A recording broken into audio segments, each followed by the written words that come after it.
තාමත් පරිසරයක් හොයාගෙන ගියපු එක්ස්ප්ලෝරා අපි අද හිතුවා වෙනස්ම තැනකට යන්න කියලා.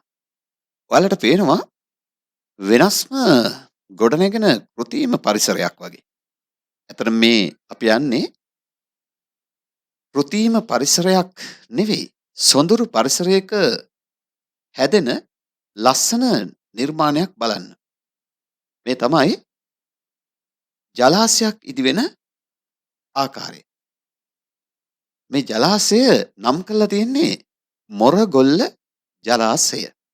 මේක අපිට හම් වෙන්නේ උලපනින් ගම්පොළ යන පාරේ ඩම්පර් හන්දියෙන් ඇවිල්ලා කිලෝමීටරයක් විතර දුරට එනකොට ඉදිවෙන ජලාශය.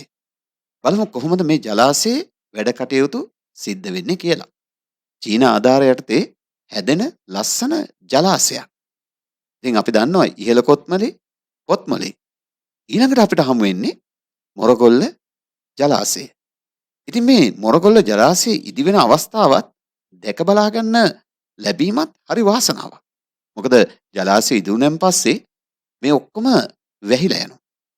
වැහිලා ගිහිල්ලා දැන් මේ කෘත්‍රිම පරිසරයක් වගේ දැක්කට මේ කොන්ක්‍රීට් වනාන්තරයක් වගේ දැක්කට මේ කොන්ක්‍රීට් වනාන්තරයේ වහගෙන ලස්සන දිය ධාරාවකින් හැදෙන මොරගොල්ල ජලාශය තමයි අපිට ඉදිරියේ දකින්න ලැබෙන්නේ.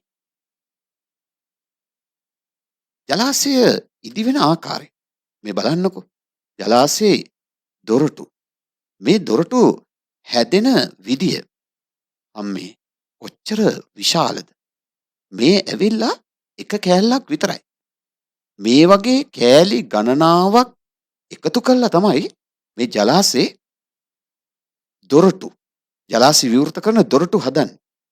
ඒවා කොච්චර ජල කදම්බයක් දරාගෙන ඉන්න පුළුවන් ශක්තියකින් තාක්ෂණයකින් යුතුව හැදෙන දේවල්ද කියලා ඔයාලට බලන්න පුළුවන්.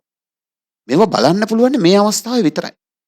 මේක හයි කරන් පස්සේ අපිට මේවා පේන්නේ ජලාශයේ නිම වූ ජලාශයක් විදියට. බලන්නකෝ. මේ කොච්චර දිගක්ද? කොච්චර ඝනකමක්ද?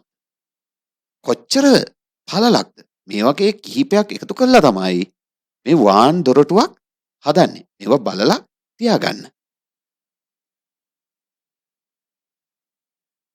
අපි දැන් යනවා ජලාශ වේල්ල ඉදිවෙන තැනට. එහා කන්දයි මෙහා කන්දයි යා කරලා අවුරුදු ගණනාවක් මහන්සියලා තමයි මේ ජලාශේ හදාගෙන යන්නේ. ඉතින් අපි මොනවා කිව්වත් මේ ජලාශයට ආධාර කරලා තියෙන්නේ චීන රජය. චීන රජයේ ආධාර යටතේ මේ ඉදිවෙන ජලාශයේ අපි දැන් බලාගමු කොහොමද ගැඹුර කියලා. දැන් ඔයාලට පේනවා වාන් දොරටු පහක් එක්ක ඈත ඉදිවෙන ඒ ජලාශයේ බැම්ම. ඔන්න බලන්න ජලාශයේ ගැඹුර. ඔන්න බලන්න. ඔය ගැඹුරට වතුර පිරෙනවා. ඒතොර ඒ වතුර පිරලා ඕන් වාන් දොරටු හයි කරමින් ඉන්න අවස්ථාව. එකක හයි කරලා තියෙනවා. තව වාන් දොරටු හයි කරනවා. එතකොට වාන් දොරටු පහක් තියෙනවා වගේ තමයි පේන්නේ. ඉතින් මේ පුංචියට වගේ පෙනුනට මේ ජලාශය හැදිලා වතුර පිරුණෙන් පස්සේ මේක හරිම සුන්දර වෙයි. හැබැයි පිටස්තර පුද්ගලයන්ට ඇතුල් වීම තහනම් කියලා තියෙන නිසා අපි එතනින් එහාට ඇතුල් වෙන්න ගියේ නැහැ. මොකද සබහාදහම හොයන කණ්ඩායමක් විදියට අපිට බෑනි නීතියක් කඩන්න. දැන් බලමු ඈත ඉඳන් මේ ජලාශය මොන වගේද කියලා. අන්න අර අපි කිව්වේ දොරටු පහ පේනවා. මේ උලපනේ මේ ඉදිවෙන මොරගොල්ල ජලාශයට කොච්චර ප්‍රමාණයක් යට වේද? මෙන්න ජලාශය හදන්න භාවිතා කරපු යන්ත්‍ර උපකරණ ටික තියෙනවා. හැබැයි මේවට නම් ඇබැද්දයක් වෙලා තියෙන්නේ. පහුගිය කුණාටුවේ මේවා ඔක්කොම යට වෙලා. හැබැයි ජලාශය හදන්න කලින් වතුර පුරවලා කුණාටුව පෙන්නුවා වගේ. ඈත පේනවා ජලය පිරෙන එක්තරා එක ප්‍රමාණයක්. හැබැයි ඊට වඩා නම් දුරකට වතුර පිරෙනවා. බලන්න මොරගොල්ල ජලාශය ඉදිවෙන ආකාරය.